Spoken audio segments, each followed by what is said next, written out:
Hello, this is Tyler with T-Jack Survival, and today I am with Mikhail from Emberlit, and we're going to talk about some of his strikers, so stay tuned.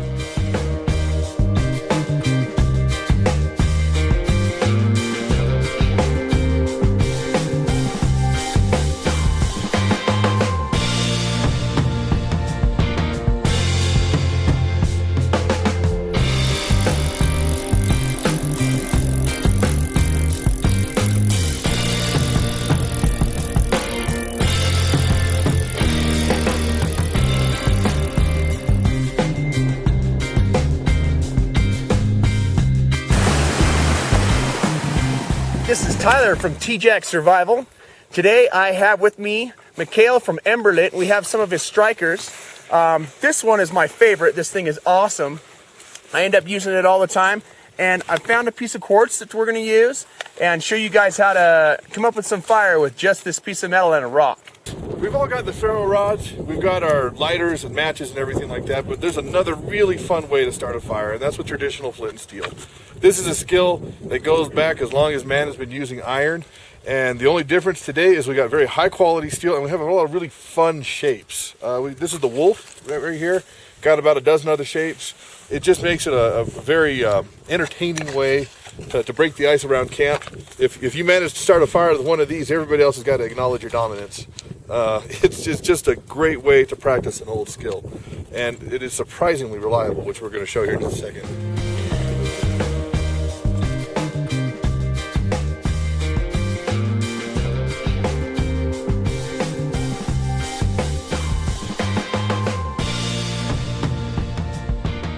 Well, we moved over here to get out of the wind. This is my dog Crom, and he laughs at your four winds. Anyway, move out of the way. Hey buddy, you're going to sit on an ember. Okay. So a little bit of charred cloth. Oh, you got a good stash here. Oh yeah, I got tons. Those are cleaning strips from an M16. So I'm gonna. Wait a minute, I need something. Oh.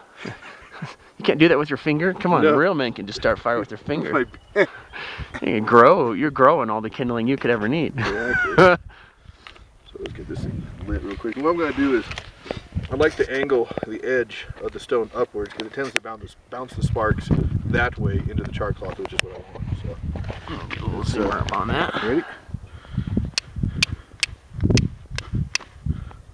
I can't tell if it's going. Come on. There we go. That one got. Oh, it got like in 5 places. I just couldn't see it with my sunglasses. So what I got here is this a little bit of punk wood from that dead fir over there, and I am just going to try to get it to catch.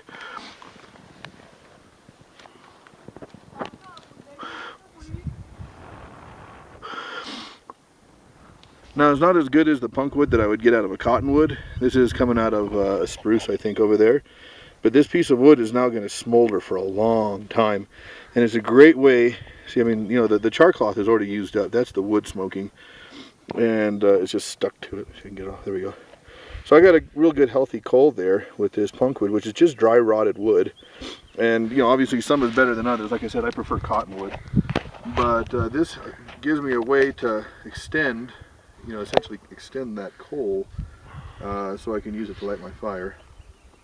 It's also why you got to be really careful where you light your fire up in these areas, because if you get it near that log, which is entirely composed of this stuff, it could smolder for weeks, and then all of a sudden jump out into a forest fire when you least expect it. So we're going to crush this out, but yeah, that's all it takes. Outstanding. So, what equipment did you use to make that fire? Well, I used one of my Emberlit Flint and Steel. This Awesome. is the wolf, and a rock that you found in the parking lot. If it looks kind of like porcelain, really hard looking stone, really, you know, smooth texture to it, there's a good chance it'll work. And the best idea is just take out your flint with you, pick up rocks and give them a whirl. When you find a good one, keep it.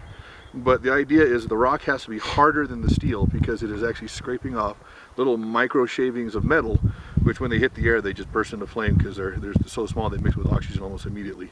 But that's the trick to it. Nice. So basically, if you're a dummy like myself, just look for a glassy looking rock and whack it on the metal until you can get a spark from it. You know it'll work, right? Yeah, and here's the thing. We've been a lot of places And sometimes it's harder than others to find a stone, but we almost always find a stone that will throw at least a spark. And like I said, when you get a real good one, keep it in your hat, keep it in your pocket. But this is a wonderful, traditional, and time-honored method of starting fires, and it's certainly something that you should add to your kit. So what am I looking for? What is char cloth? Give me a quick down and dirty on that. Essentially, the sparks that come off of flint and steel, they're not really hot. They're not very large, and they're not very hot. Not like the modern fire steels that you see on TV and such.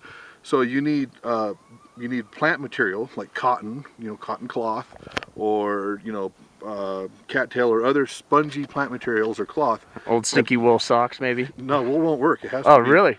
No, it has to be plant matter. Oh, nice. Wool will just put it out. It's just, it won't do anything. But yeah, you need plant matter that you have taken and you have charred. You expose it to heat without letting it get any air. So instead of burning up in a flame, it turns into like a little charcoal briquette made out of cotton. I'm gonna grab that little thing and we'll show them it. So here is a whole tin of char cloth. And these were just old, gun cleaning patches, right? Yep. Yeah. It's a little shameless placement for me here, I guess. On my channel, I used this actual tin and made this actual char cloth on a video, a month or two back. So you just go into my video archives, and there's a how to make char cloth video, and that was with this tin. If you don't have this, but you're stuck out here, that big old dead log that's full of punkwood, you find a good spongy light piece of it, and if you could char that the same way that you charge this cotton, and it will catch a spark. So there's a lot of really fun options when you know what you're doing. I failed and left a bag of the other ones down in the car. But where can people go to see the other designs that you have? Most of them, they can see them at emberlit.com. You want to spell that one for me? Yeah, it's EMBERLIT.com. I had to think about it for Makes a you second. thinking, huh? Thin air. But we've got a bunch of YouTube channels, or YouTube videos rather, that show off the flint strikers, and we're going to make a whole lot more here. But we have a bunch of fun designs. They all work fantastic, but the idea is you can use them as zipper pulls. I take mine a lot of times, and I'll just hang it from the strap on my pack. I put them in my hat. My favorite actually is the little dragon that I make, but the idea is you got something unique, you got something you can impress your friends with, and you got something that'll make a fire when you need it. Yeah, and there's a couple that I actually want to make some necklaces of. He's got a little owl that I want to make a necklace of, make a little natural cordage necklace, and you can always have that on you. And then there's another one that's a snake, and it's just the same shape as the traditional hand forged strikers, so I'm kind of partial to it. In honor of this trip, I'm going to make one shaped like a mosquito, and you can just jam it in your arm and carry I it am off. just scraping them off my leg. There it is, right there. It was our brilliant idea to hike all the way up here wearing sandals. Oh yeah, it was a beautiful Look at day. it, my poor sandal got all stretched out and wet. I'm going to have to trim it. Real men have ugly feet. Covered in scratches. Mosquito bites and mud. Uh, I don't know if you can see this, but the mosquitoes are crazy. So I need to quickly knock me out a quick fire here.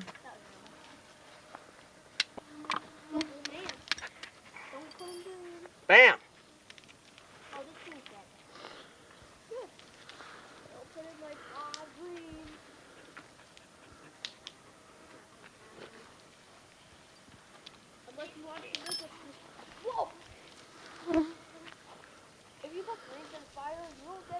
Cab, I need that teepee quick.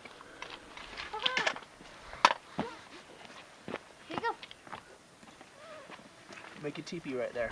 What? A teepee. Do you want this? eventually.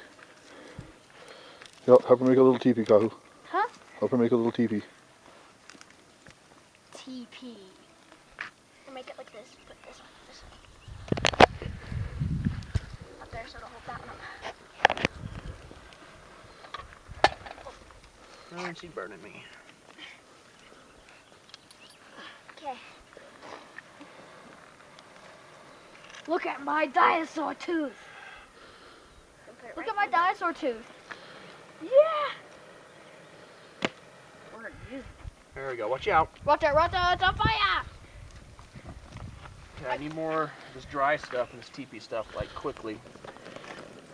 That could catch on fire. That's perfect, man. Good job. Yeah. Kill some mosquitoes, just like that. Oh, beautiful mosquito killer. Yeah, because I just found that on that Right, wall. how long did that take me? Oh, probably about 30 seconds. 30 seconds? I can't tell. I was dancing to the mosquitoes. So what we used the Emberlit striker on a piece of quartz. Wah! With some, now I can't think, Emberlit striker, piece of quartz, and just a little bit of char cloth. I had that snapped out in 30 seconds. Usually you prepare the fire more before you just knock it out like that, but you're in the road, Aubrey. Since it was, the mosquitoes were eating me so bad, it was like, get flame quick. Yeah. And now we're gonna burn some poo to get rid of the mosquitoes. Yeah, get some elk dung on there or whatever. I don't care, I'm just gonna stand in the smoke. Oh yeah. That's the problem with this pine is it'll flare up like gas and then burn out quick. And you need it to actually get hot enough to catch the other stuff on fire too. Go get some more of this wood. So it looks, I mean, it feels hot, but it's not as hot as it'll be once this stuff starts to take up. So I'm gonna give it a little more oxygen. Your fire triangle is heat, fuel, and oxygen. Right now, obviously there's heat, we're feeding it fuel, but since we kind of just pile it on top, there's not a lot of oxygen. So I pick a hole, I get down level, and blow underneath it so that that can go in and up, and it'll flare this fire up and get it going really well. How about this? Because I'm low, I'm not catching it in the face too. And it's not like a big, oh, your leg's covered, your right leg's covered, left leg's covered. Yeah, I mean, look at that, isn't that It's lovely? messed up. That's what I do, sacrifice for the filming. Nice. So it's not like a big burst of air. You want to be steady and long in blowing the air on it so that it will keep that steady flame and make it bigger. I'd like to get in the fire. Wood chip. Yeah, really does. Wood chip. Let's go.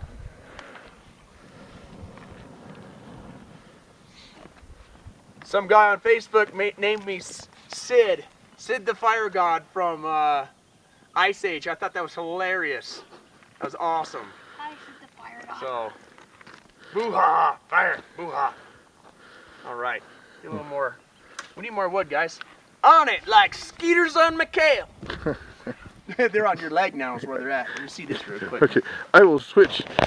So look at this. Outstanding. Just trying to keep still. Look at that. You might want to kill those before they give you like West Nile or something. Dude, I don't know. I'm sure I got element. Gonna herpinolades. Hey Tess, you got mosquitoes too? Yeah? You know, if I could like invent some sort of force field. A mosquito force field? Yeah, they just killed, like they just like a bug zapper. They just go, And just electrocutes them? yeah, they just go up in little spots of flame. You know, anything that gets within 6 inches of your body, All I can say about that is hallelujah. I would be rich. Hallelujah. Whoa. Oh man, We really they started- Yeah, clear 'em out that just pretty quick, pushes didn't them out. If we had sagebrush out here, you can burn sagebrush and it will just send mosquitoes crawling. So, That is better. nice. You guys doing good? All right, that was like a 30-second fire with the Emberlit striker. Yeah, Beautiful thing. a little bit of preparation. A little bit of technique, lots of preparation. Well, poor preparation. I was like, give me sticks, give me fire. You literally found everything you needed within about 5 paces. Yep, The only thing that you carried was the char cloth. yep. All we had char cloth and striker, and we are about 9,500 roughly feet up here above Crystal Lake. For you guys in the area, this is Mount Watson Get hungry. and the Uintas. You can slap that into Google Earth and find it. We are, let's see, we would be southeast of it roughly, a little more east to southeast. Sit the fire Right here, and there's some beautiful trees. We get some sticks over here. Oh, yeah, those trees are dead. All right, we need to get some fish. Yes. See if we can get some fish. Yeah. Yes. I mean, if they're in there, we'll Catch it, cook it, and hike out in the dark. You're hungry Life could for be worse. me. It's been Tyler with TJX Survival. I'm here with Mikhail, as we talked earlier. Some of those strikers, I feel, are bringing an ancient and traditional technique into the modern world with modern steel, and I think that's awesome. So being able to use old school techniques with modern school steel, if you will, and kind of rekindle that ancient natural way of starting fire. Plus, it's a cool challenge and it's a lot of fun. So I'll leave some links in the bottom of the video for his website, which is Emberlit.com. And go check him out. Check out our little design. These are really cheap. They're very inexpensive, but high quality, very dense steel. And that gives you the ability to have something that can literally make fire for the rest of your life. All you need is a rock and char cloth or punk wood and you're in like Flint. You know what they say, you Pun know. intended. I was going to say, you know, you light a fire for a man, you keep him warm for the night. You light a man on fire, you keep him warm for the rest of his life. That's true. That's true. All right. So if this has been any kind of valuable to you, please comment, subscribe, share, ask me any questions that you have. And hello. Poking me with a stick. Comment, subscribe, like, share, please. Thank you. And thank you for watching TJack Survival. Hi. Take it. Bye, guys. Oh, bye. See ya. What is it?